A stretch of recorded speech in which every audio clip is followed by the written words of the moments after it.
إن الحمد لله نحمده ونستعينه ونستغفره ونعوذ بالله من شرور أنفسنا ومن سيئة أعمالنا من يهده الله فلا مضل له ومن يضلل فلا هادي له ونشهد أن لا إله إلا الله وحده لا شريك له ونشهد أن محمدا عبده ورسوله أما بعد فأعوذ بالله من الشيطان الرجيم بسم الله الرحمن الرحيم ولله على الناس حج البيت من استطاع إليه سبيلا সুপ্রিয় উপস্থিতি আপনাদের কাছে আমি শুকরিয়া জ্ঞাপন করছি এবং সর্বপ্রথম অবশ্যই আল্লাহ সুবহানাহু ওয়া তাআলার কাছে শুকরিয়া জ্ঞাপন করছি যে এরকম একটি মহান উদ্দেশ্যকে সামনে রেখে আমরা এখানে একত্রিত হয়েছি।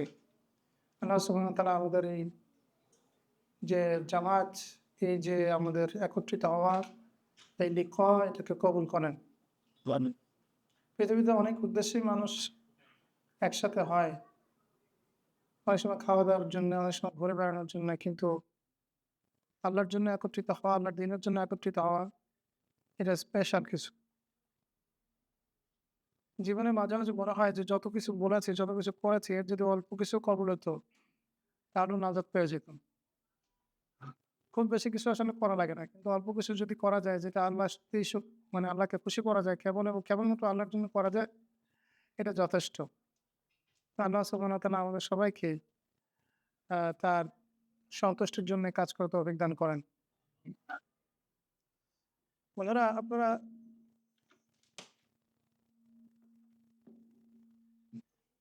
হ্যালো,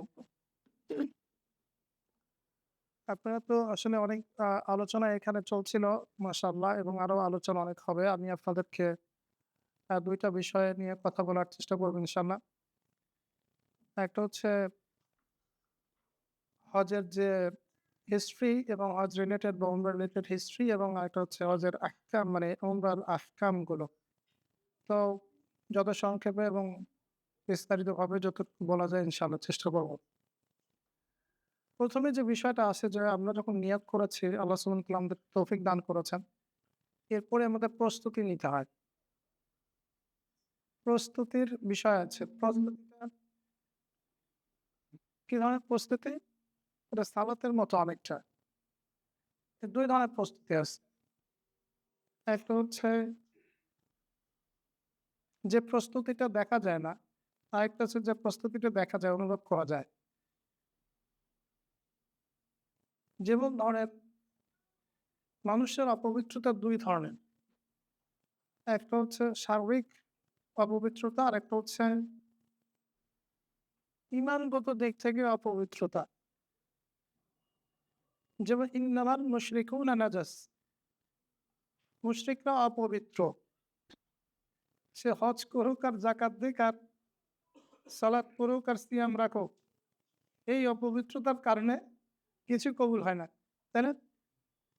এটা এক ধরনের নাজাস, অপবিত্রতা। আরেক ধরনের অপবিত্রতা হচ্ছে মানুষের শরীরে যখন কোনো নোংরা জিনিস, অপবিত্র জিনিস লাগে, যেটা আসলে অনুভব করা যায় এবং যেটা হাত দিয়ে বা আ মানে অন্যভাবে এটাকে দূর করা যায়।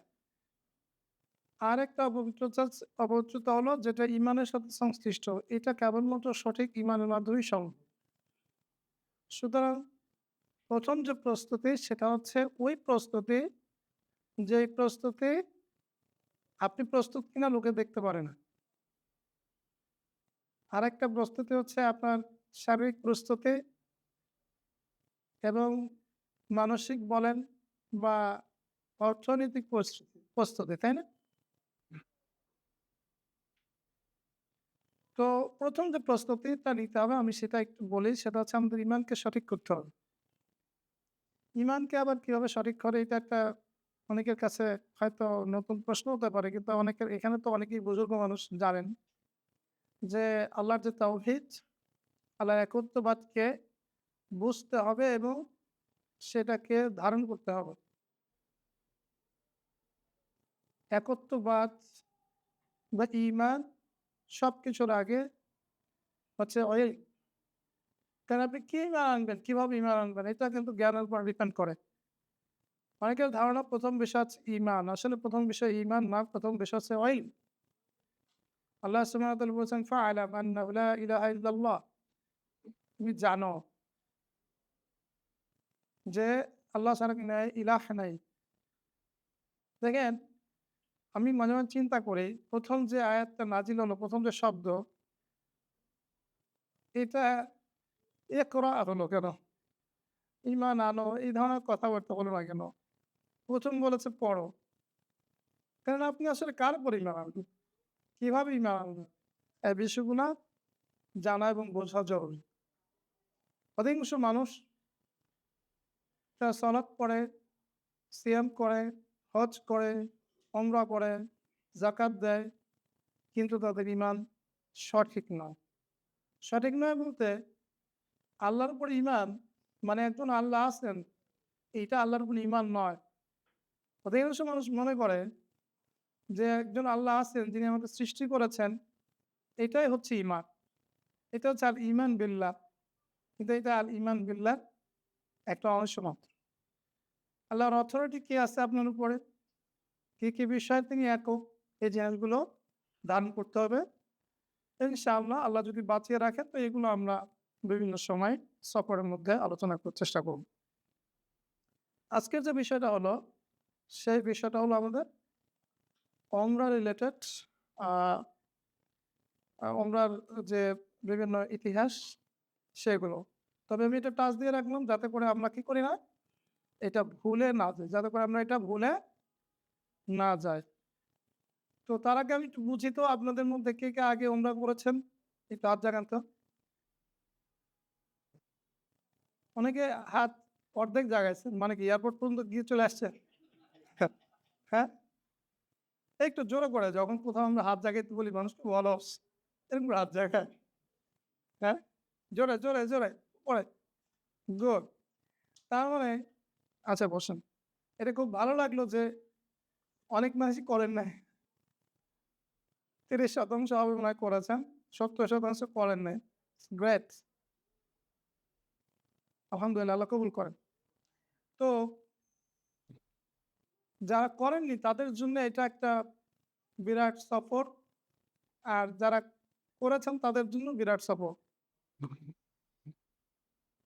তো আমরা যে আরেক ধরনের প্রস্তুতি নিব, সেই প্রস্তুতি হবে আমাদের ইলম অর্জনমূলক। শুধু গেলাম, আসলাম, দেখলাম, ওমরা করে আসলাম। তো প্রত্যেকটা জিনিসের একটা হিকমা থাকে, সেই হিকমাটাও জানা জরুরি। প্রথমে আমরা যে বিষয়টা দেখব সেটা হচ্ছে হজের হিকমাটা কি আসলে? কেন হজ এবং ওমরা এটা করা আমাদের জরুরি হলো? যেমন ধরেন আমি একটা কথা বলি যে সালাত তো আমাদেরকে পড়তে হয়। জামাতে কেন পড়তে হবে? আল্লাহর একত্ববাদকে তো একা অস্বীকার করা যায়। তাহলে সবাই মিলে কেন ওখানে সেজদা দিতে হবে? এটা কি আসলে এমনি করেছেন? মানে এমনি মনে হলো যে ঠিক আছে যাও সবাই মিলে একসাথে পড়ো। এর একটা বড় সিগনিফিক্যান্স আছে এবং জামাতগুলো যে জামাত ঠিকমতো হচ্ছে না, এটা আসলে শুধুমাত্র আমরা দেখছি জামাত হচ্ছে, আসলে জামাত ঠিকমতো হচ্ছে না। এটা না বোঝার বলে জামাত হচ্ছে না।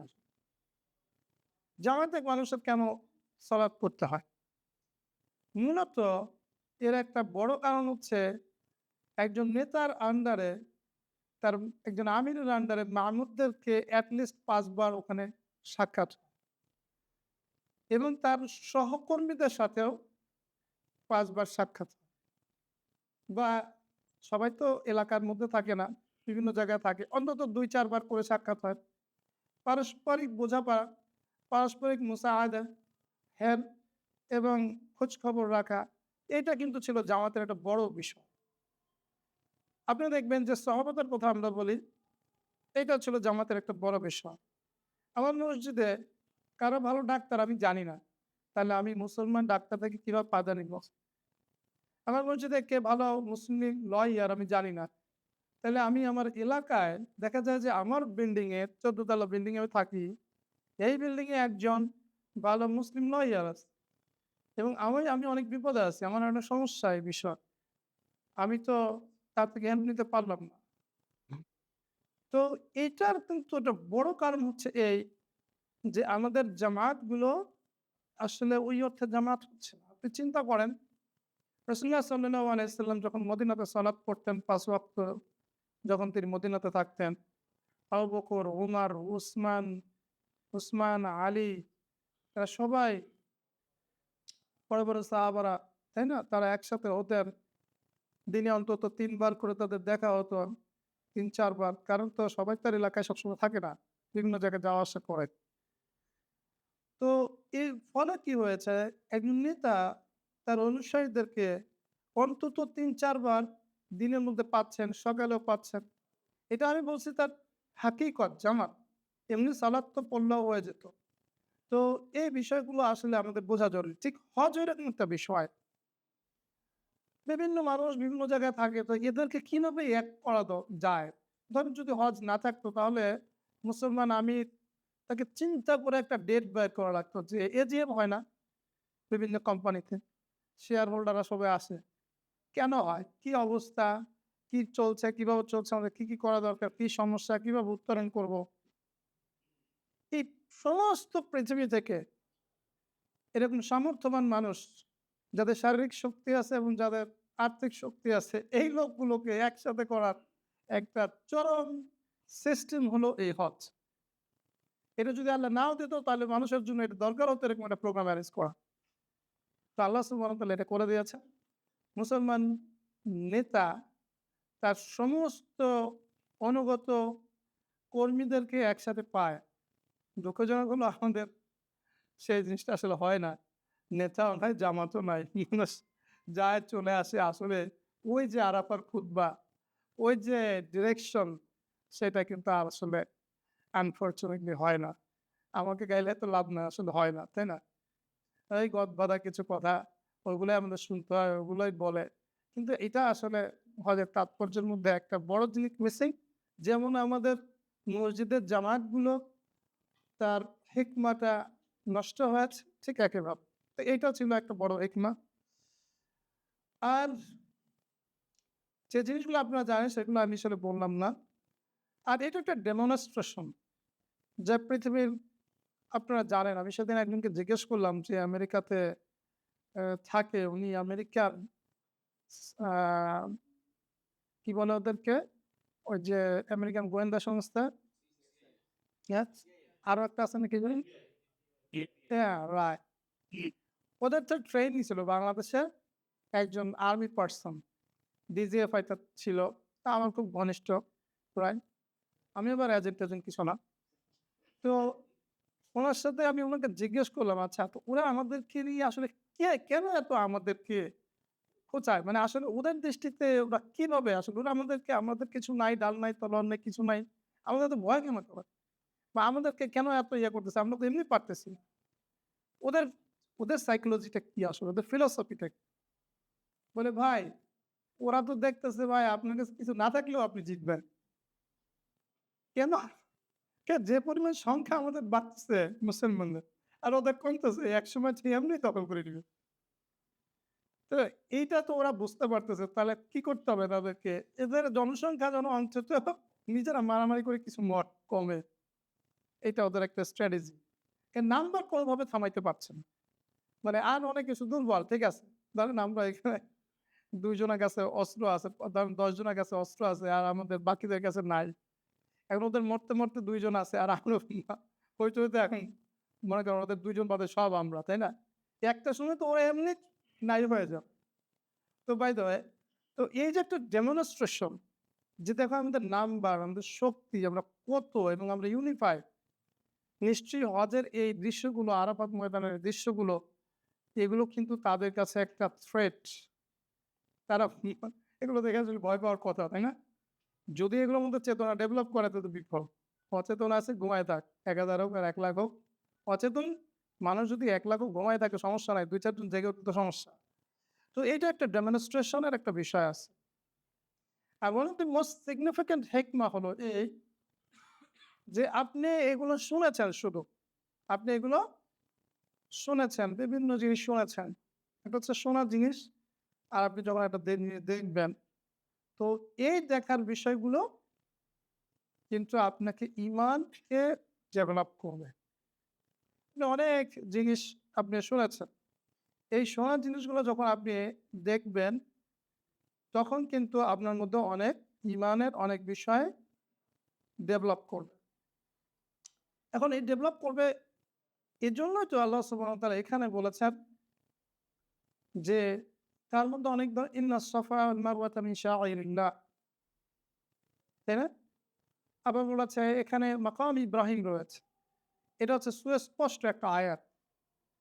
তো এরকম অসংখ্য আয়াত ওখানে রয়েছে, নিদর্শন রয়েছে যেগুলো আপনার যে ঈমানকে বৃদ্ধি করবে, সার্টেনলি বৃদ্ধি করবে।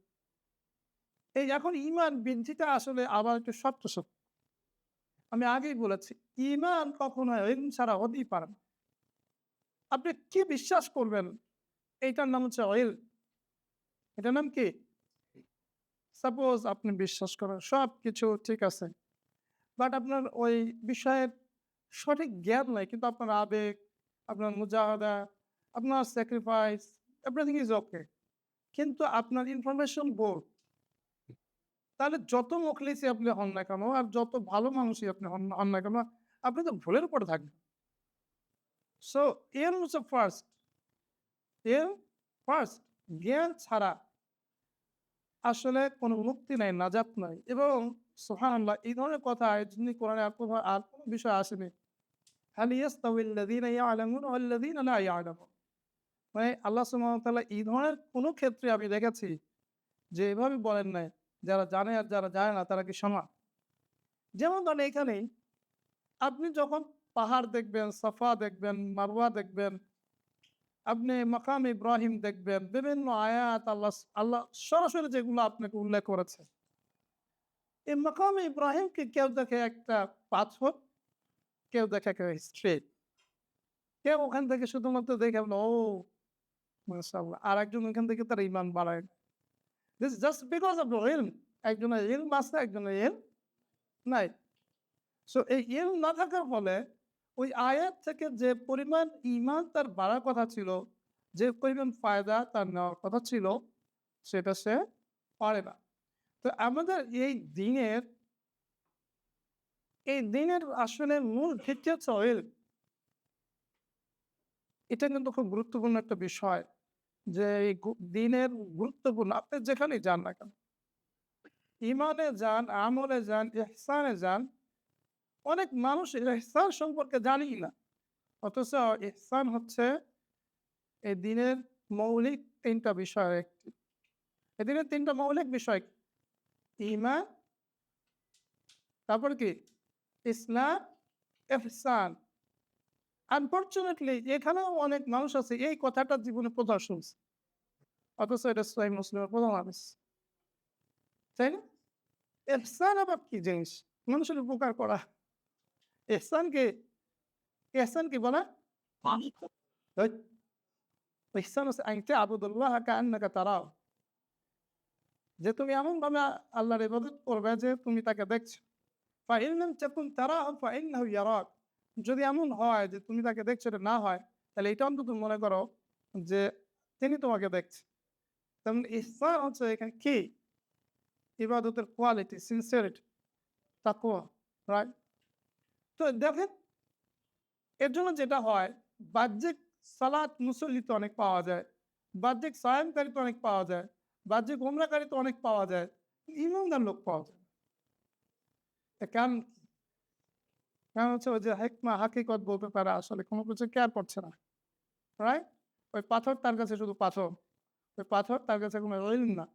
এই জন্যে আসলে এই যাওয়া আসাগুলো হয়, কিন্তু আমাদের ইমানও খুব একটা ভালো হয় না, আর আমলও খুব একটা বাড়ে না, রাইট? তো এজন্য আমাদেরকে একটু যদি জেনে যাওয়া যায়, প্রেসক্রিপ্টের মধ্যে এমন থাকে যদি আমরা একটু পড়াশোনা করে যাই বিষয়গুলো কেন, যেমন ধরেন আমরা এখন মূল আলোচনার মধ্যে ঢুকতে পারি নাই। আই এম ভেরি সরি, লাগলে আরেকটা প্রোগ্রাম করে আপনাদেরকে মুকাদ্দাস। আর যদি আপনি বলেন যে হর করে শেষ করে দিই, তাহলে হর করে শেষ করে দিব। রাইট? আনফরচুনেটলি আমার কথা বলতে সময় লাগে। কারণ অনেক কথা মনের মধ্যে ঢুকে পড়ে, যেটা আসলে আমার এই চোথার মধ্যে নাই। চোথা মানে বুঝেন তো, এই নোটস আরকি, হ্যাঁ?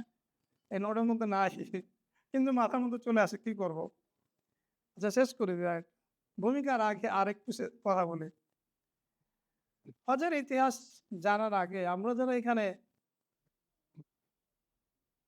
উমরা করেছি, যারা আলেম আছে তারা পাবে। বলেন তো উমরাকারীকে কি বলে? যে হজ করে তাকে কি বলে? হ্যাঁ, কি বলে বলেন? হাজি। শব্দটা হচ্ছে হাজ। কে? দেখুন আরবরা গেছেন না, আপনারা যারা গেছেন তাদের বলে হাজ, হাজ কি বলে? হাজি বলতে হাজ। আর যে উমরা করে তাকে কি বলে? আচ্ছা, উমরা শব্দের অর্থ কি? উমরা যারা করেছেন একটু বলেন। কখন খুঁজে দেখছেন যে আসলে যে উমরাটা করলাম উমরা মানে হ্যাঁ? না। এটা একটা হচ্ছে হজ মানে সংকল্প করা, ইচ্ছা করা, কোথাও গমনের ইচ্ছা করা। উমরা শব্দের অর্থ কি? উমরা আসছে আমরুন শব্দটা বা অমরুন শব্দটা শুনেছেন? বয়স। আমারা শব্দ হচ্ছে আবাদ করা, ঘন বসতি পূর্ণ করা। যে উমরা করা এটা আরবি হচ্ছে ইতামারা। অর্থাৎ কোন জিনিসকে সে বসতি পূর্ণ করেছে, আবাদ করেছে। মানে কোথাও গিয়ে অনেকে মিলে একটা কিছু কাজ করলেন, তো জায়গাটা একটু ঘনবসতিপূর্ণ হলো, তাই না? এবং যে উমরা করে তাকে বলে মুতামির। কি বলে? মুতামির। রাইট? এটা মনে রাখবেন ইনশাআল্লাহ। তো এর হিস্ট্রিটা কি আসলে? এই হজ উমরার হিস্ট্রি আসলে মানব সভ্যতার ইতিহাসের সাথে জড়িত। কেমন? এর মূল শুরুটা হয়েছে ফেরেশতাদের একটা ইবাদতকে আসলে মোটামুটিভাবে আসমানের উপর থেকে দুনিয়াতে কপি করার, রাইট? এবং ডেফিনিটলি আল্লাহর ইচ্ছাই হয়েছে। তো আরশ নাম শুনেছেন তো? সবাই? কে, কে শুনছেন দেখি? সবাই শুনছেন? হ্যাঁ? গুড, মাশাআল্লাহ। ওখানে সবাই শোনে নাই মনে হয়। শুনছেন সবাই? আরশ কি? হ্যাঁ? ইন্নাল্লাহা ফাওকা আরশিহি ওয়া আরশু ফাওকা সামাওয়াতিহি। শুনেছেন এটা কখনো? আচ্ছা, আপনাদের কাছে কি এই আরশ জিনিসটা খুব হালকা মনে হয়? অথচ আল্লাহ সুবহানাহু ওয়া তাআলা কিন্তু আরশকে খুব হেভি করে দেখছেন। নইলে এই কথা বারবার বলার দরকার কি যে সুম্মা ইস্তাওয়া আলাল আরশ। আর ঘুরে ফিরে কেন এই কোরআনের মধ্যে এত আরশের কথা আসছে? দেখবেন আমাদের সমাজে এই আরশের খুব একটা কথাবার্তা হয় না। খেয়াল করেছেন জিনিসটা? অথচ আপনি হাদিসে দেখেন, অথচ আপনি আ মানে ইয়াতে দেখেন, কোরআনে দেখেন, এই কথা বারবার বলার দরকার ছিল না। সুম্মা ইস্তাওয়া আলাল আরশ। এরপর তিনি আরশের উপরে উঠছে। তো এটার সাথে একটা ইমানের বিষয় আছে। আল্লাহ সুবহানাহু ওয়া তাআলা রয়েছেন আরশের উপরে এবং আরশ রয়েছে আসমানসমূহ, ওই ৭ আসমানের উপরে। সেই আরশের ঠিক নিচে ৭ আসমানের উপরে ফেরেশতাদের তওয়াফ করার জন্য একটা বাড়ি আছে, একটা ঘর আছে। কাবার না একটা মসজিদ বলেন বা বাড়ি বলেন, একটা এটাকে কেন বাড়ি বলল? কিন্তু মসজিদ বলে না, বাইতুল্লাহ বলে। কি বলে? মসজিদুল্লাহ। কি বলে? এটা তো আসলে একটা বাড়ি। দেখবেন আমি দেখাবো। এটা আসলে বাড়ি। ২টা এর একটা বারান্দা আছে, এর ২ টা দরজা ছিল, যেটা এখন নাই। রাইট? তো আসছি সেদিকে। তো সেই আরশের নিচে যে ৭ আসমানের উপরে যে বাড়িটা আছে তাকে বলা হয় বাইতুল মা'মুর ওয়াল বাইতুল মা'মুর। কোরআনে পড়েছেন না? হুম। এটা কি? এটা হচ্ছে এমন একটা ঘর যে ঘরটাতে তওয়াফ করে ফেরেশতারা। ফেরেশতারা সেটাকে আবাদ করে। এজন্য ওটার নাম হচ্ছে মা'মুর, অর্থাৎ আবাদকৃত বাড়ি। যেখানে গিয়ে ফেরেশতারা মানে এভাবে আমরা যেভাবে তাওয়াফ করি, এভাবে তারা তাওয়াফ করে। এবং ওই ঘরের এত বেশি মানে ফেরেশতারা সেখানে ইবাদত করে যে ৭০,০০০ ফেরেশতা প্রতিদিন ঢুকে ওরা কিয়ামতের আগে আর ওই ঘরে ঢুকে ইবাদত করার সুযোগ পাবে না। লাইন আছে বড় আরকি। ওই লাইন আর শেষ হবে না যে ১ম জন মানে ১ম জন যে আবার গিয়ে ওখানে ঢুকবে। তো সেই যে বাইতুল মামুর এবং সেখানে চারপাশে ফেরেশতারা ইবাদত করে, তাওয়াফ করে। তো মানুষ নিশ্চয়ই ফেরেশতাদের আগে আসেনি। ফেরেশতারা অনেক আগে আসছেন।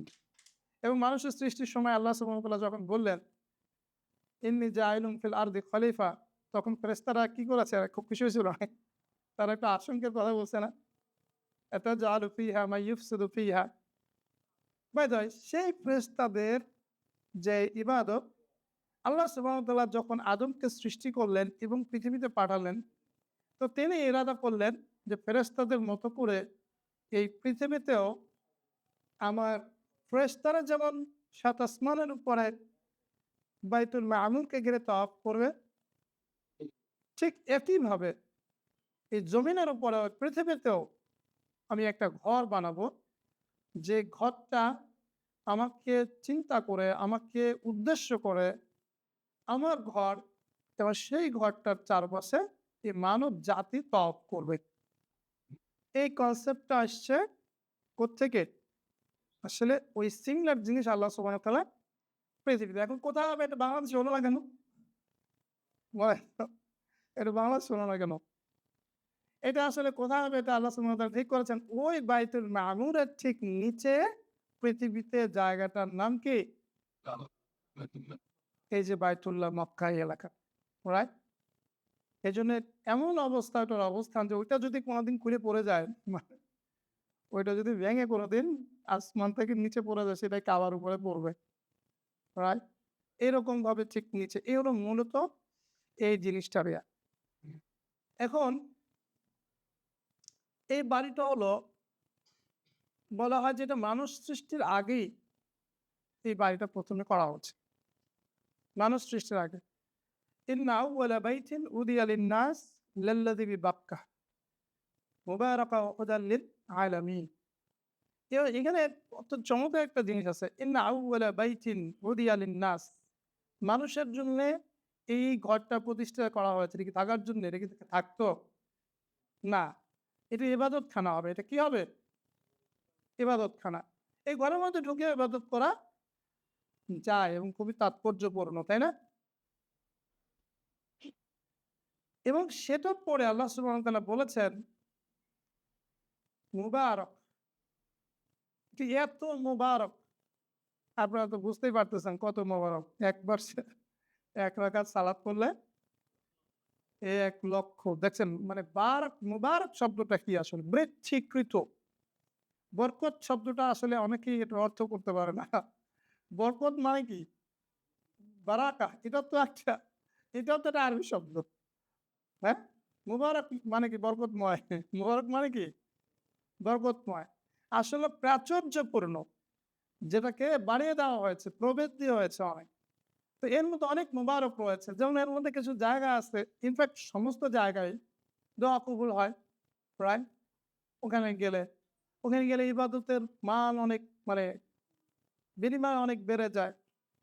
আরেকটা জিনিস করেছেন, সেটা হচ্ছে হুদাল লিল আলামিন। এখান থেকে আল্লাহ হেদায়েত ডিস্ট্রিবিউট করেন নাকি? এটা মানুষের জন্য একটা হেদায়েতের জায়গা, রাইট? তো মূল ঘটনা হলো, যখন ১ম এ ঘরটা বানানো হয় ফেরেশতারা, পরে এক সময় আদম আলাইহিস সালাম এবং তারপরে তার পুত্র শীস আলাইহিস সালাম এটাকে পুনর্নির্মাণ করেন। কিন্তু নূহ আলাইহিস সালামের সময় প্লাবনে এই ঘরটা ধ্বংস হয়ে যায়। ঘরটা uprooted হয়ে যায় প্লাবনে। তারপরে যখন এক পর্যায়ে ইব্রাহিম আলাইহিস সালাম এখানে আসছেন, আল্লাহ সুবহানাহু ওয়া তাআলা ইব্রাহিমের মাধ্যমে এটাকে পুনর্নির্মাণ করেন। কিন্তু এই ঘরটা ১ম এই ইব্রাহিম আলাইহিস সালাম বানান নাই। এই ঘরটা ১ম এ ফেরেশতারা নির্মাণ করেছিলেন। তারপরে এটাকে আদম আলাইহিস সালাম তার ছেলেরা সংস্কার করেছে, পুনর্নির্মাণ করেছে।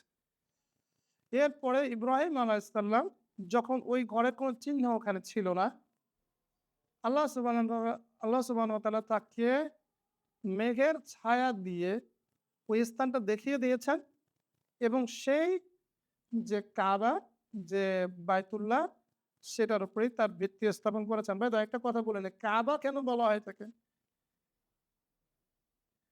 কাবা মানে হচ্ছে কিউ। এটা দেখবেন একটা ঘনকের মতো না? যার দৈর্ঘ্য আছে, প্রস্থ এবং উচ্চতা ম্যাথমেটিক্যালি হচ্ছে সমান। এটা সমান না, কিন্তু এটা কি? এটার দৈর্ঘ্য আছে, প্রস্থ আছে, উচ্চতা আছে। কাবা শব্দের অর্থ হচ্ছে ঘনক বা cube. This is a cube, right? এটা ঘনক। এর জন্য এটার নাম হচ্ছে কাবা। তো ইব্রাহিম আলাইহিসসালাম যখন এটাকে বানালেন, তখন আল্লাহ সুবহানাহু ওয়া তাআলা তাকে নির্দেশ দিলেন, ওয়াআযযিন ফিন নাস বিল হজ্জ, এবং তুমি মানুষের মধ্যে ঘোষণা দিয়ে দাও, আযান দিয়ে দাও, মানুষের মধ্যে তুমি ঘোষণা দিয়ে দাও হজের। আপনি চিন্তা করেন ইব্রাহিম আলাইহিসসালাম যখন শাম থেকে, উনি কিন্তু আরবি ভাষী মানুষ না। ইব্রাহিম আলাইহিসসালাম উনি যখন শাম থেকে হাজেরাকে নিয়ে এবং তার শিশুপুত্র ইসমাইলকে নিয়ে সফর করে এই এলাকায় আসছেন মক্কায়, তখন কোনো মানুষ এখানে থাকতেন না। বিরান ভূমি, বিরান মরুভূমি, যেখানে লতাপাতা খুব একটা হয় না, গাছপালা হয় না। এটা ইব্রাহিম আলাইহিসসালাম খেয়াল করেছেন আসার পথে। ইব্রাহিম আলাইহিসসালাম তার জীবনে মাত্র 4 থেকে 5 বার হবে, ম্যাক্সিমাম 4 বার বোধহয় এই মক্কাতে এসছেন। কিন্তু ওই যে একবার রেখে গেছেন, তারপরে আবার বাইতুল্লাহ নির্মাণ করার সময়, কোরবানি করার সময় এসছেন, পরে একবার তার ছেলের কাছে 2 বার আসছেন। টোটাল 4 বার সম্ভবত, যদি আমি বলে না যাই। মূলত ওই এলাকাটা আবাদ করেছে ইসমাইল আলাইহিসসালাম। মূলত তার ছিল দাওয়ার অ্যাসাইনমেন্ট ওখানে। ইব্রাহিম আলাইহিসসালাম এসছেন এবং চলে গেছেন। তো ইব্রাহিম আলাইহিসসালামকে যখন বললেন যে, "তুমি এখানে মানুষের মধ্যে ঘোষণা দাও।" তো তখন তিনি যখন জিবরাইলকে বললেন, "এ জিবরাইল, আল্লাহ তো বলছে এখানে আমাকে ঘোষণা দিতে। তো আমি ঘোষণা কার মধ্যে দিবেন? মানুষ নাই। কারে ডাকবো আমি? এখন আমাকে যদি এক উন্মুক্ত প্রান্তরে গিয়ে বলেন যে, আপনার মানুষকে ডাকেন, তাহলে আমি তো স্বাভাবিকভাবেই বলব যে, আমি এখানে কোথায় মানুষকে ডাকবো?" তখন তিনি বললেন যে, "তুমি ঘোষণা দাও। কোত্থেকে মানুষ আসবে সেটা তুমি চিন্তা করো না, একটু ঘোষণা দাও।" দেখেন তখনই বলে দিয়েছে, ইয়াতুকা রিজালান ওয়া আলা কুল্লি দামিরিন, তারা পদাতিক অবস্থায় আসবে, পায়ে হেঁটে আসবে এবং সের নৌকায় উটের উপর চড়েও আসবে। ইয়াতিনা মিন কুল্লি ফাজ্জিন আমিক, এবং তারা আসবে দূর দূরান্তে থেকে, যে উপত্যকাগুলো রয়েছে সেখান থেকে আসবে। সুবহানাল্লাহ। এরোপ্লেনের কথা বললে বুঝতো না, নইলে এটা হয়তো বলত। প্লেনে করে আসবে। ইব্রাহিমকে যদি আবার বুঝাইতে যাই এরোপ্লেন কি, তাহলে তো বিপদ, তাই না? তার মধ্যে তো এরোপ্লেন ধরবে না। তো দেখেন সুবহানাল্লাহ, তখন বলে দিল যে, "তুমি টেনশন নিও না, মানুষ আসবে।" এই যে প্রেক্ষাপটটা আমরা জানি না, যা বলে কথাটাও ধরতে পারি না। আসলে এই কথাটা আবার বলার দরকার কি? যে মানুষ এখানে আসবে পায়ে হেঁটে, দূর দূরান্ত থেকে আসবে। যখন মনের একটা হলো যে, "আরে ভাই, এখানে তো মানুষ নাই, আমি কোথায় আজান দিব, কোথায় কারে ডাকবো?" তখন তুমি আবু কুবাইস পাহাড়ে উঠে তিনি ডাকলেন মানুষকে। এবং যখন কাউকে কোনো ডাকা হয়, তখন তার উত্তরে আমরা বলি লাব্বাইক। কি বলি? আপনারা দেখছেন নাকি মাদ্রাসায়? কি বলে? হুজুর লাব্বাইক। কি বলে? লাব্বাইক। লাব্বা মানে লাব্বা ইউলাব্বি তালবিয়া। তালবিয়া শব্দটা আপনারা শুনেছেন না? লাব্বাইক আল্লাহুম্মা লাব্বাইক।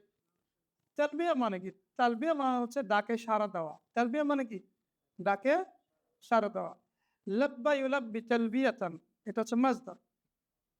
তো ওইখান থেকে তখন ওই যে তিনি আমাদেরকে আহ্বান করেছেন, যে রূহগুলো আল্লাহ সুবহানাহু ওয়া তাআলার ঘরকে তওয়াফ করবে, উমরা করবে, যারা লাব্বাইক আল্লাহুম্মা লাব্বাইক আল্লাহুম্মা লাব্বাইক, লাব্বাইক লা শারীকা লাকা লাব্বাইক, এই কথাগুলো বলবে, তো তারাই, ওই রূহগুলো তখনই বলেছিল লাব্বাইক আল্লাহুম্মা লাব্বাইক।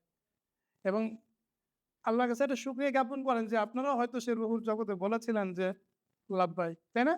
ওই মানুষগুলোই আল্লাহ সুবহানাহু ওয়া তাআলার ঘরে আসলে যেতে পারবে। তো সালাতের সময় হয়ে গিয়েছে। আমরা একটা আপনাদেরকে একটা ব্রেক দেব ইনশাআল্লাহ। এই ঘরটা যেটা দেখছেন আপনারা, এটা কি এখন বায়তুল্লাহর মতো লাগে? হ্যাঁ? বেসিক্যালি এই ছিল ইব্রাহিম আলাইহিস সালামের নির্মিত ঘর। ইব্রাহিম আলাইহিস সালামের নির্মিত ঘরের দেখেন সামনের দিকটা একটু বাঁকা অংশ, যেটাকে এখন আমরা বলি হাতিম। কি বলি? হাতিম শব্দের অর্থ হচ্ছে চূর্ণ অংশ, ভাঙা অংশ। হাতিম মানে কি? এই যে ভাঙা অংশটা, এটা মুশরিকরা পুনর্নির্মাণ করে পুরোটা তুলতে পারেননি। এজন্য ওই জায়গাটা সামনে রয়ে গেছে, রাইট? ওই জায়গাটা সামনে রয়ে গেছে। কই দেখবো? এই যে সামনে দেখেন। এই জায়গাটার সামনে ওই যে ৩ টা লাইট দেখতেছেন না সবুজ? এই জায়গাটা রয়ে গেছে। তো মূলত এই পুরো জায়গা জুড়েই হাইটটা ছিল প্রায় ৪ তলা সমান ৪০ ফিটের মতো। রাইট? না। তো তার পূর্ব এবং পশ্চিম দিকে ২ টা দরজা ছিল। দরজাগুলো ছিল নিচে। দরজাগুলো ছিল মাটির সাথে নিচে। আপনাদের কখনো যারা গিয়েছেন ওমরায়, আপনাদের কখনো মনে হয় না যে এই ঘরটার দরজা তুমি উপরে, উপরে কেন? মনে হয়েছে কখনো? মনে হয় মনে হয় না। দেখেন তো ক্লক টাওয়ার। বাইতুল্লাহ ভালো করে দেখবেন। হ্যাঁ? আমি হলে তো ক্লক টাওয়ারটা ভেঙে ফেলতাম। যদিও অনেক ফায়দা দেয়, অনেক টাকা পয়সা হয় এগুলা কিন্তু ওয়াকফ করা জানেন তো? আমরা যদিও অনেক গালাগালি করি, কিন্তু ওইটার যে টাকা পয়সা এটা কেউ খায় না। এটা ওয়াকফ করা, এটা মানে মানুষের জন্যই ব্যয় হয়। তো ভাই যাই তারপরেও আমরা অনেকেই এটা নিয়ে খুবই তাই না? গেলেই মনে হয় যে এটা ভেঙে গেলে। তো সহজ না। তো যেটা বলছিলাম, এই যে ঘরটার দরজা ছিল নিচে ২ টা পূর্ব দিকে এবং পশ্চিম দিকে। পরে মুশরিকরা এটাকে একটু উঁচু করে দিয়েছে যে সবাই যেন ঢুকতে না পারে। আবার ওই যে বন্যা-টন্যার বিষয়, তবে মূল কারণ হচ্ছে সবাই যেন এটাতে ঢুকতে না পারে। তো এর জন্য এটাকে একটা দরজা বন্ধ করে দিল এবং তারা কি করলো সামনের যে হাতিম অংশটা, যে গোলাকার অংশটা এটা তারা অর্থাভাবে করতে পারেনি। যে কারণে আমরা এটার চেহারা এখন কাবার মতো দেখি। এটা তো আগে এরকম বেসিক্যালি ছিল না। তো ভাই আমরা একটু করলাম, ওই ইতিহাসটা শেষ করলাম। আর একটু স্কিপ আমরা করব। তো আমার মনে হয় যে ৬:৩০ বাজে না? হ্যাঁ? তো আমরা সালাদটা পড়ে নিই ইনশাআল্লাহ। পরে আমরা কন্টিনিউ করব। আসসালামু আলাইকুম ওয়া রাহমাতুল্লাহি ওয়া বারাকাতুহু। তো আমরা যেখানে ছিলাম যে এভাবে ইব্রাহিম আলাইহিস সালামের মাধ্যমে এই আ বিষয়টা শুরু হয় এবং মূলত এটা একটা তাওয়াফ, একটা গুরুত্বপূর্ণ ইবাদত এবং আল্লাহ সুবহানাহু ওয়া তাআলার এই ঘরকে তাওয়াফ করার সুন্নতটা আসমানের উপরেও রয়েছে এবং আসমানের নিচেও আছে। এখন আমরা যে বাকি যে ইতিহাসগুলো এটা বিভিন্ন সময় যে মানাসিকগুলো আমরা বর্ণনা করব, ইনশাআল্লাহ ওই সময় পড়ব, হ্যাঁ? আচ্ছা। তাকে কয়েকটা জিনিস একটু পরিচয় করায় দেই। বাইতুল্লাহর মধ্যে তওয়াফ শুরু করতে হয় এই হাজরে আসওয়াদকে স্পর্শ করে চুম্বন করে। কিন্তু সেটা এখন সম্ভব হয় না, অনেক জ্যাম, অনেক মানুষ ওখানে থাকে। তবে এইবার সম্ভবত এই সময়টায় আপনারা অনেকেই এটা ট্রাই করতে পারেন। কারণ হজের সময় বা রমাদানের সময় এটা সম্ভব হয় না সাধারণত।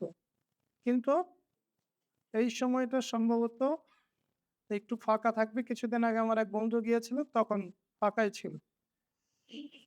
তারপরেও ওই জায়গাটা ফাঁকা থাকার কথা না। ওই জায়গাটা ফাঁকা থাকার কথা না। তো চেষ্টা করবেন যারা যুবক আছেন তারা চেষ্টা করবেন। কিন্তু বৃদ্ধরা রিস্ক নিয়েন না। ফিরে আসতে হবে তখন। তো এর জন্যে যাদের গায়ে শক্তিশালী তারা মারামারি না করার নিয়তে যাবেন। তো হাজরে আসওয়াদ মানে কি? কেউ জানেন? কালো পাথর। এই যে পাথরটা দেখছেন ভিতরে এটা হজরে আসওয়াদ না। রাইট? এটা হজরে আসওয়াদ না। ভেরি মানে সরি টু সে দ্যাট। এটার মধ্যে ৭ টা টুকরো আছে ছোট, ছোট। তারপরে সবচেয়ে বড় যে টুকরোটা সেটা হচ্ছে একটা খেজুরের বিচির মতো।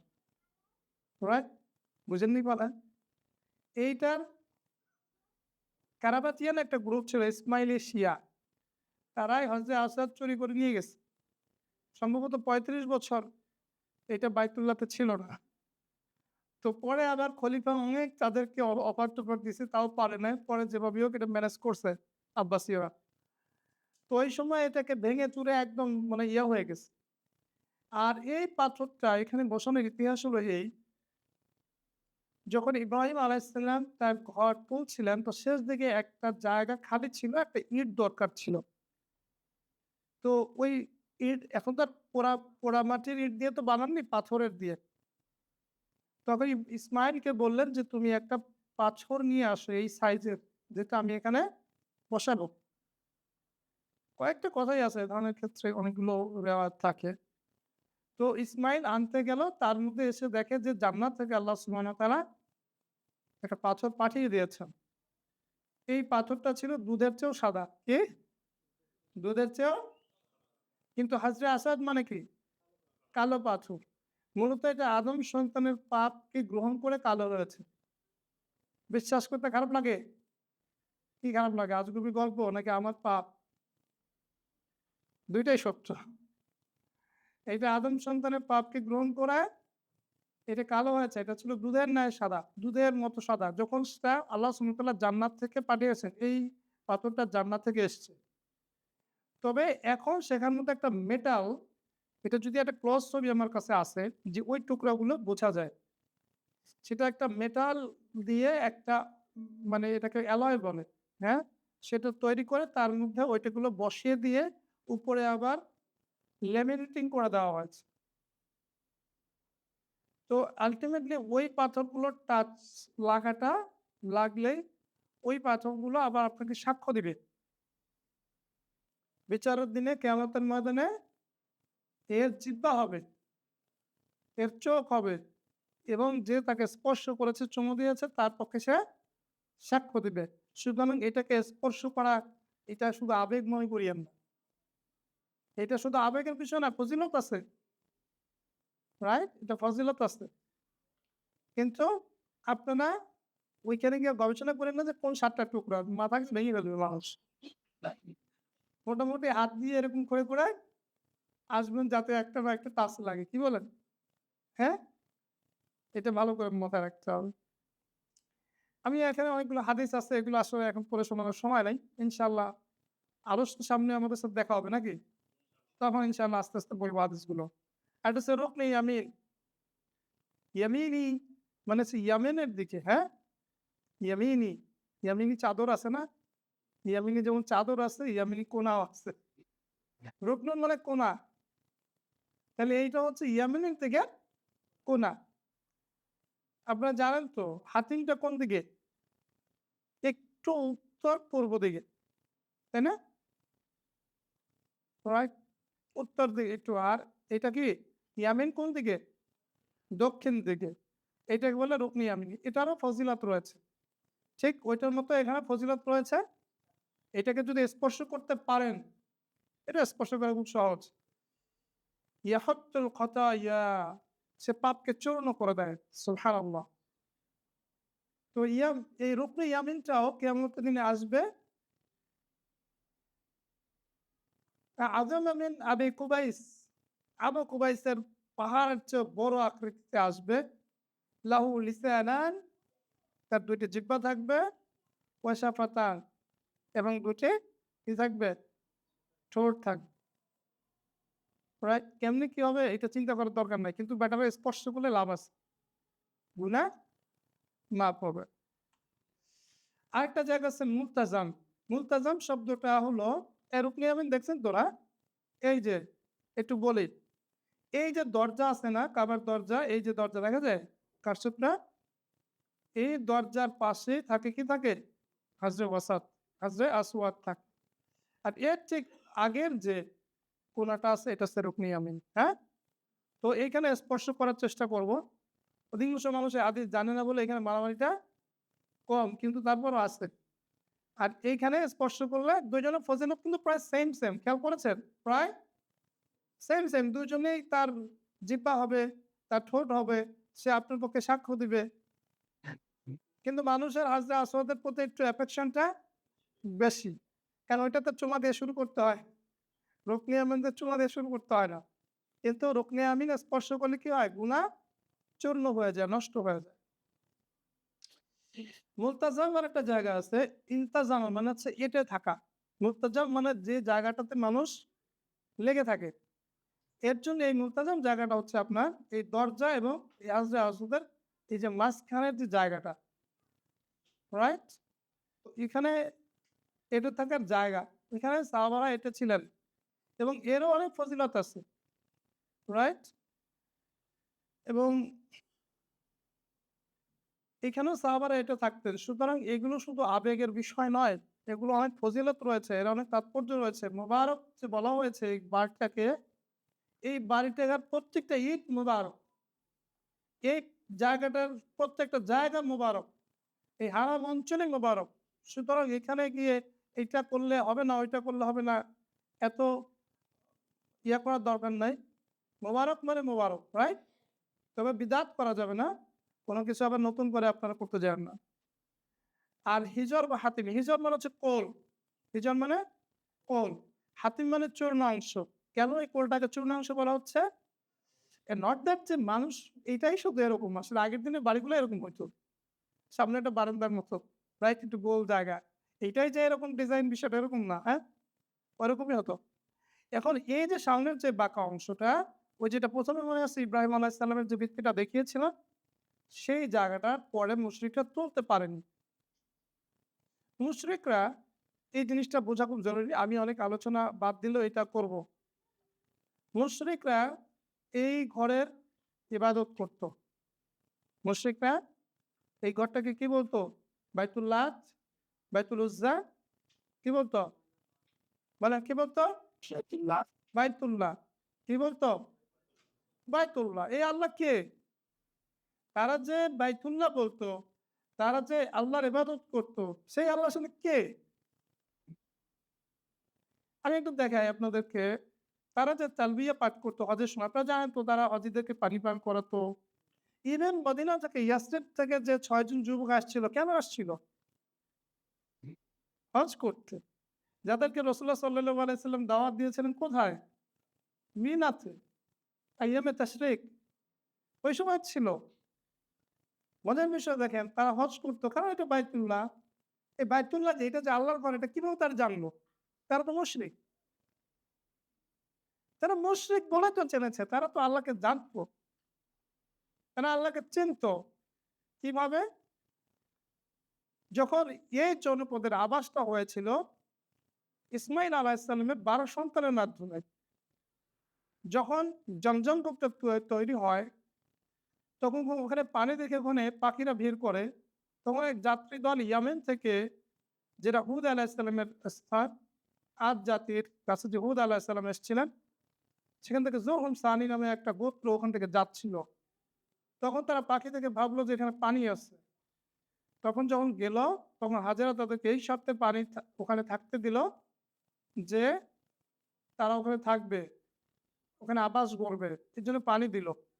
তারা গিয়ে দেখলো যে এখানে তো এই কূপের মালিক কে? মানুষই আছে একজন, হাজেরা। তার থেকে অনুমতি নিয়ে ওখানে বসবাস শুরু করলো এবং ওই গোত্রের মেয়ে বিবাহ করেছে ইসমাইল আলাইহিস সালাম এবং তার ১২ সন্তানের মাধ্যমে এই জায়গাটা মক্কা একটা আবাস গড়ে ওঠে। এটা জনশূন্য প্রান্তর ছিল। তো এখানে দাওয়াতি কার্যক্রম করেছেন মূলত ইসমাইল আলাইহিস সালাম। তার ২৫০০ বছর পরে তাদের মধ্যে ওই দিনের কিছু জিনিস ছিল, যেমন তাদের রবের ধারণা ছিল, খালেকের ধারণা ছিল, আল্লাহ সুবহানাহু ওয়া তাআলা আসমান এবং জমিন সৃষ্টি করেছেন সেটা তাদের ধারণা ছিল, এবং তারা আল্লাহকে অ্যাড্রেস করত, আল্লাহকে তারা বলতো, বাইতুল্লাহ, হজ করত। কারণ এগুলো ইসমাইল আলাইহিস সালাম তাদেরকে শিখিয়ে গিয়েছিলেন।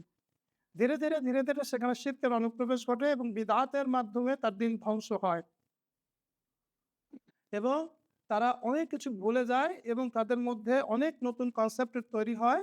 কিন্তু আল্লাহর ধারণা তাদের মধ্যে ছিল এবং তারা এও জানতো যে আল্লাহ আসমানের উপরে থাকে। এজন্য তো আসমানের উপরে আল্লাহর সাথে তারা জমিনের অনেক ইলাহকে সাব্যস্ত করত। লিউকাররিবু লিউকাররিবুনা ইলাল্লাহ, যাতে তারা এই ইলাহগুলো আসলে আল্লাহর কন্যা সাব্যস্ত করেছে কাউকে, যে তারা আল্লাহর মধ্যে আমাদের সাথে মধ্যস্থতা করে দিবে। তারা, তাদের কাছে আল্লাহ অপরিচিত ছিল না। তাদের এটাকে বাইতুল্লাহই বলতো। তারা এটাকে বাইতুল লাত, বাইতুল উজ্জা, বাইতুল মানাত বলতো না। কথা বুঝে আসছে কথা? তাদের কি ছিল তালবিয়া জানেন? লাব্বাইক আল্লাহুম্মা লাব্বাইক, লাব্বাইক লা শারীকা লাকা লাব্বাইক। এই তালবিয়া তারাও পাঠ করত। তবে তারা একটা কথা বলতো, ইল্লা শারীকুন হুয়া লাক তামলিকু ওয়া মা মালাক। তবে ওই শারীক তোমার আছে যার মালিকানা তোমারই, আর তুমি তাদেরকে তামলিকু ওয়া মা মালাক, আর তারা যা কিছুর মালিক তারও মালিক তুমি। কারণ মুশরিকরা তাদের তালবিয়া ছিল আমাদের মতোই, লাব্বাইক আল্লাহুম্মা লাব্বাইক, লাব্বাইক লা শারীকা লাকা লাব্বাইক। তো আমাদের এইটা না বোঝার ফলে যেটা হয়েছে, ঠিক বর্তমান কালের অনেক মুশরিক আছে, তারা বুঝে না সে মুশরিক। এবং এটার উপরে ভিত্তি করে ওই আয়াতটা এসছে, ওমা ইউমিনু আকতারুহুম বিল্লাহি ইল্লা হুম মুশরিকুন। তার মানুষের মধ্যে অনেক মানুষই আল্লাহর উপর বিশ্বাস করা সত্ত্বেও মুশরিক। কারণ ওই কাফেরদের, ওই মুশরিক শিরক কি জিনিস? ধরেন আমার সাথে যদি কোনো শরীক আর পার্টনার কে থাকে, তার মানে আমাকেও সে বিশ্বাস করবেন আপনি যে আমি কোম্পানির মালিক, এবং আরেকজনকে আপনি বিশ্বাস করবেন সেও কোম্পানির মালিক। অ্যাজ ইফ আমরা দুইজন মিলে একটা জয়েন্ট ভেঞ্চার করেছি, আমি মালিক এবং আরও একজন মালিক বলে আপনি বিশ্বাস করলেন, দেন আপনি শরিক করলেন, দেন আপনি মুশরিক হলেন। বুঝতে পেরেছেন কথা? এখন আমাকে যদি নাই মানেন, তাহলে তো আমার সাথে শরিক করার কিছু নাই, আমার তো এক্সিস্টেন্সই নাই। তো অনেক মানুষ মনে করে শিরক মানে হচ্ছে আল্লাহকে না মানা, শুধুমাত্র আরেকজন দেবতাকে মানা, সেটা কিন্তু শিরক বলেন। শিরক হচ্ছে শরীকা না করা, অর্থাৎ আল্লাহর সাথে আরেকজনকে ইলাহকে সাব্যস্ত করা। যারা মুশরিক তারা তো আল্লাহকে পুরোপুরি অস্বীকার করেনি, আল্লাহর তাওহীদকে অস্বীকার করেছে, আল্লাহর একত্ববাদকে অস্বীকার করেছে। আল্লাহ যে সমস্ত কিছুর সাহায্য ছাড়াই করেছেন, বা আল্লাহর যে তার কোনো পুত্র সাব্যস্ত করেননি, তার কোনো তিনি কাউকে কোনো কিছু এরকম ক্ষমতা দেননি। তো এই জিনিসগুলোতে তারা ভায়োলেট করত, এবং তাদের দিনে এত বেশি বিদআত প্রচলিত হয়ে গিয়েছিল যে ইসমাঈল আলাইহিস সালাম যে তাদেরকে যে সকল মানাসিক শিক্ষা দিয়েছেন, এমনকি তাদের সালাত ছিল, এমনকি তারা তাওয়াফ করত, এবং তারা তাওয়াফ করত নগ্ন হয়ে, কারণ ওই কাপড়গুলো হালাল টাকায় কেনা বলে তাদের অনেকে বিশ্বাস করতো না। মানে যারা এই ধরনের টাকা ছিল না, নগ্ন হয়ে করতো, সবাই না। এবং তারা একটা কবিতা পাঠ করতো যে কেউ ওদের দেখছে না, সেই কবিতাটা এক্স্যাক্টলি আমার মনে নাই। হ্যাঁ, কেউ আমাকে দেখছে না, এরকম কিছু কিছু বলে তারা ইয়া করতো। তো দেখেন ওই মুশরিকরা এই হাতিমকে পূর্ণ করেনি কেন? হালাল টাকার অভাবে। রাসূলুল্লাহ সাল্লাল্লাহু আলাইহি ওয়াসাল্লামের আকাঙ্ক্ষা ছিল যে তিনি এটা পূর্ণ করবেন। এবং আব্দুল্লাহ ইবনে জুবায়ের রাদিয়াল্লাহু আনহু তিনি যখন মক্কার খলিফা ছিলেন, নিজেকে যখন খেলাফত খলিফা ঘোষণা করলেন, তিনি এটা করেছিলেন। তিনি এই কাবাকে আবার ওই ইব্রাহিম আলাইহিস সালামের ভিত্তির উপর করেছিলেন। কিন্তু হাজ্জাজ বিন ইউসুফ যখন তাকে হত্যা করে, তখন কিন্তু ওইটাকে আবার ওই আগের মুশরিকরা, আগের যে অবস্থাটা ছিল, মুশরিকরা যেটা করেছিল সেটা আবার ফিরিয়ে নিয়ে যায়। সো যাই হোক, এটা হচ্ছে সেই হিজর বা হাতিম। এর মধ্যে সালাত পড়লে আপনারা বাইতুল্লাহর মধ্যে সালাত পড়াই ফজিলত পাবেন, কারণ এটা বাইতুল্লাহরই অংশ। রাইট, এরপর হচ্ছে মাকাম ইব্রাহিম, যার ব্যাপারে আল্লাহ সুবহানাহু ওয়া তাআলা বলেছেন ফিহি আয়াতুন বাইয়িনাত, মাকাম ইব্রাহিম।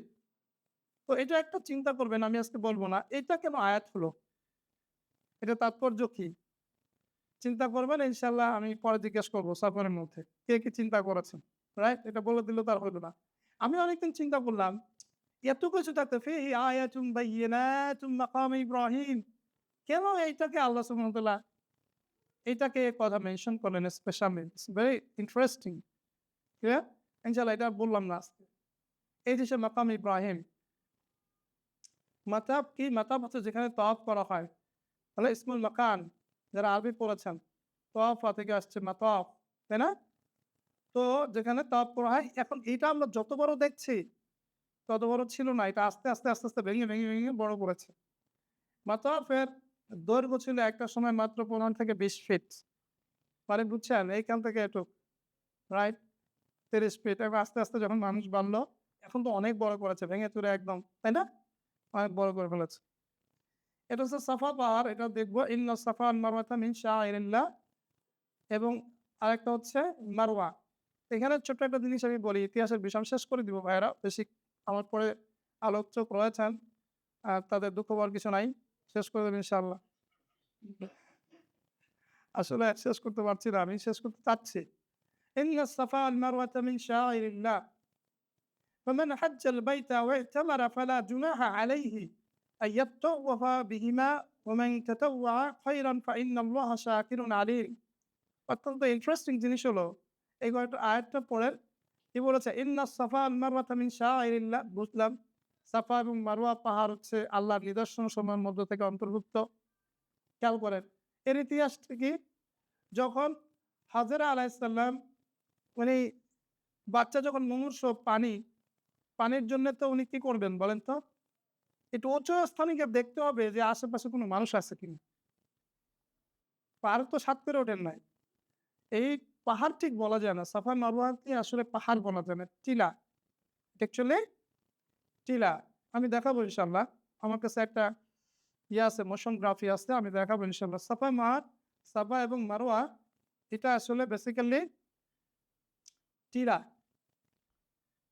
এই ছবিটার মধ্যে আসেনি। তো এই টিলাটা এর উপরে উঠেছেন কেন তিনি? তিনি দেখতে চেয়েছেন যে আশেপাশে কোনো মানুষের দল, যাত্রী দল আছে কিনা যাদের কাছে একটু পানি পাওয়া যাবে। বাচ্চা তো মারা যাচ্ছে, শিশু বাচ্চা ইসমাইল। তিনি ওখান থেকে উঠলেন, দেখলেন যে কাউকে দেখা যাচ্ছে না। তিনি লক্ষ্য করলেন যে সামনে আরেকটা টিলা আছে। তো ওই টিলাতে গিয়ে দেখি যে এখানে কাউকে দেখা যায় কিনা। তিনি দৌড়ে চলে গেলেন ওই টিলায়, যেটাকে বলে মারওয়াহ, মারওয়া পাহাড়। ঠিক পাহাড় না, টিলার মতো। ওইটাতে উঠলেন। তারপর দেখা যায় ওখানেও কাউকে দেখা যায় না। তিনি কি বসে থাকবেন? তিনি আবার দৌড় দিয়ে চলে আসলেন প্রায় ৪৫০ মিটার দূরে সাফা পাহাড়ে। এভাবে তিনি ৭ বার দৌড় দিলেন এবং দৌড়ে তিনি শিশুপুত্র ইসমাইলের জন্যে পানির খোঁজ করা শুরু করলেন। পানির জন্যে। আমরা যে সাফা মারওয়া সাই করি গল্প করতে, করতে, আর তার সাই মানে দৌড়ানো, সাই মানে প্রচেষ্টা করা। এখানে দৌড়ানো, তিনি দৌড়িয়েছেন, পানির জন্য দৌড়িয়েছেন। বাচ্চা মুমূর্ষু অবস্থা, এই অবস্থায় তিনি পানির জন্য দৌড়িয়েছেন। রাইট? সেই সাই আসলে মনে হয় দুনিয়াতে আর কেউ করতে পারবে না। তো তারপরে তিনি ৭ম বারে তিনি খেয়াল করলেন যে বাচ্চা ইসমাইলের পায়ের কাছ থেকে পানি উঠছে। ইতিমধ্যে জিব্রাইল এসে ডানার আঘাতে ওখানে একটা কুয়ো তৈরি করলেন, যেটা অ্যাকচুয়ালি মাতাফের মধ্যে, রাইট? তো এই সাফা মারার কথাটা আল্লাহ সুবহানাহু ওয়া তাআলা উল্লেখ করে একটা কথা বললেন, ফালা জুনাহা আলাইহি আইয়াত্তাওয়াফা বিহিমা। এটার মধ্যে সাই করা তো সওয়াবের কাজ। তাহলে এই কথা কেন আসলো যে এর মধ্যে এই সাই করলে কোনো গুনাহ নাই? এটা তো সওয়াবের কাজ। এটা একটা রুকুন। তাহলে এই কথা তো এখানে আসার দরকার নাই। ফালা জুনাহা আলাইহি আইয়াত্তাওয়াফা বিহিমা। যে এই ২ টার মধ্যে তাওয়াফ করায়, এটাও একটা তাওয়াফ, প্রদক্ষিণ। তাওয়াফ মানে কি? প্রদক্ষিণ করা। বিভিন্ন চক্কর সম্পূর্ণ করা। তাহলে এই কথা বলার দরকার আছে যে এর মধ্যে তওয়াফ করলে গুনাহ নাই। এটা তো করতেই বলছে। তা আবার গুনার প্রসঙ্গ আসলো কেন? Very interesting. ওই সময়কার মুশরিকরা এই জায়গায় তাদের মূর্তি রাখত এই সাফা মারার মাঝে। এখন এই মূর্তি যদি আবার তওয়াফ হয়ে যায়, মানে বুঝেন না? জিনিসটা আমাদের মূর্তি ছিল। এখন মুসলমানদের কি সম্ভব যে সেই মূর্তির চারপাশে আবার তওয়াফ করা? তো এর জন্য আল্লাহ বলছে, না সমস্যা নাই। তুমি এটা ওই হাজেরার স্মৃতিকে ধরে রাখার জন্য তোমরা কি করো? এইখানে তওয়াফ করো। এটাতে কোনো সমস্যা নাই। ফালা জুনাহা আলাইহি আইয়াত্তাওয়াফা বিহিমা ওয়া মান তাতাওয়া খায়রান ফা ইন্নাল্লাহা শাকিরুন আলিম। সো দিস ইজ, এখানে এই কথাটা আমার কাছে আগে খটকা লাগতো। পরে আমি এটা দেখলাম তাফসীরে এই অবস্থা, রাইট? যে আসলে কেন এখানে গুনার কথা আসলো। মারওয়া ঠিক এখানে মারওয়ার পাহাড়ের নিচে খাদিজা রাদিয়াল্লাহু আনহার বাড়ি ছিল। আমরা ইনশাআল্লাহ পরে একসময় দেখব।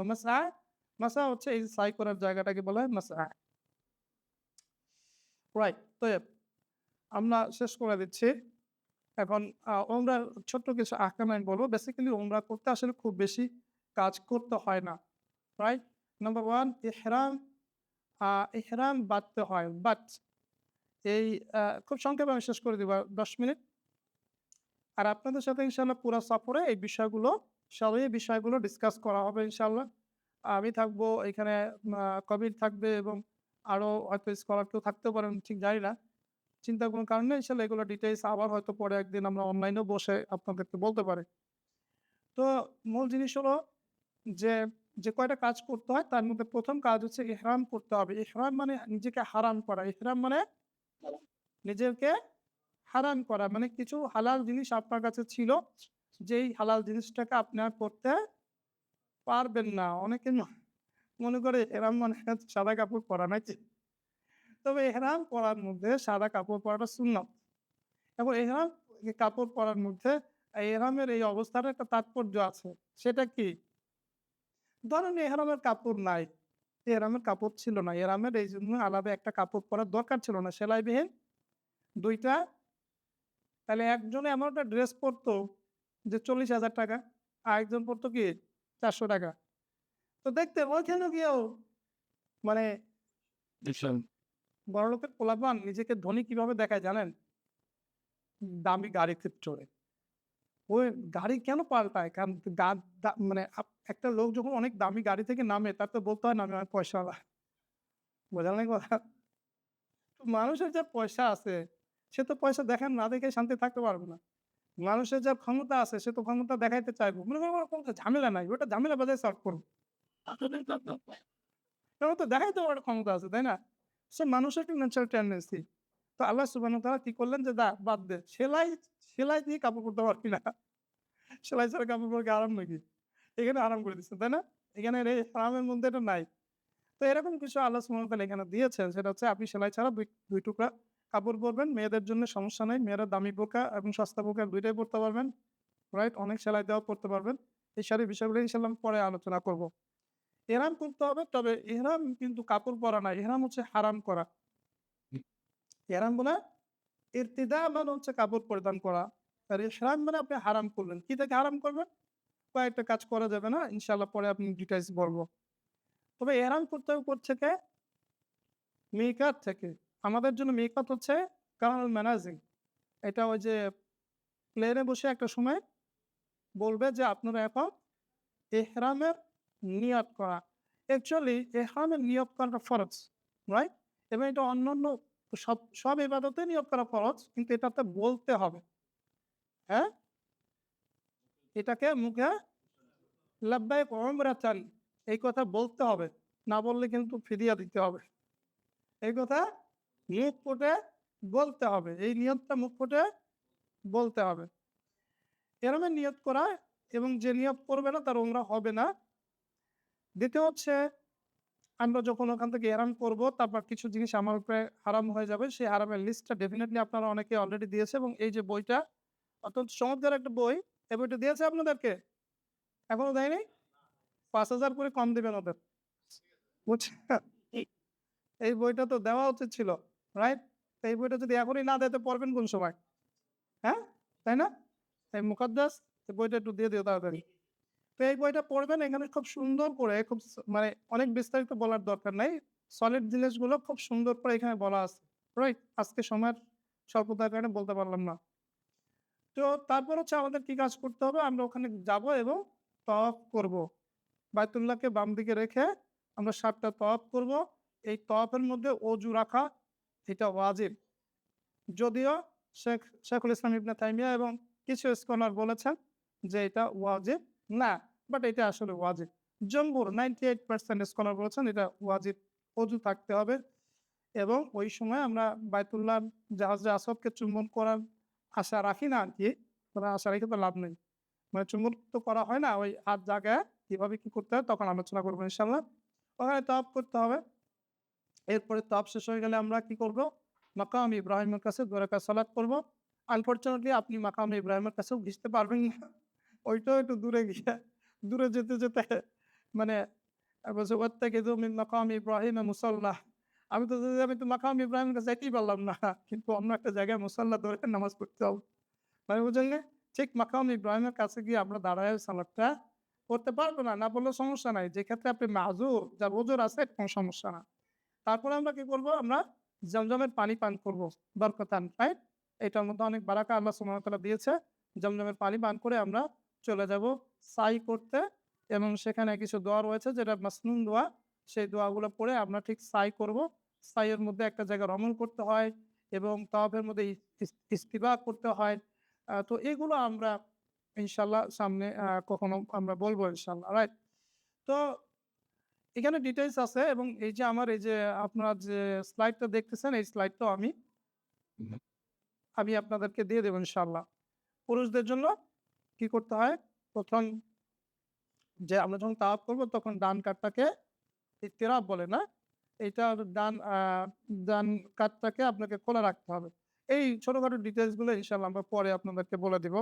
এবার মাকামে ইব্রাহিমের সালাতের কথা বললাম যে এখানে মাকামে ইব্রাহিম, কিন্তু এখানে আসলে লিটারালি এখানে মানুষ তাওয়াফ করে, এখানে সালাত করার কোনো সুযোগ আসলে পাওয়া যায় না। এর থেকে দূরে সালাত করার জন্য নির্দিষ্ট জায়গা আছে, ওখানে সালাত করে নেব ইনশাআল্লাহ। একটা জিনিস হবে এখানে, সেখানে গিয়ে দেখবেন ছেলে, মেয়ে, কার সামনে কে দাঁড়াইছে, কে কারে ধাক্কা দিছে।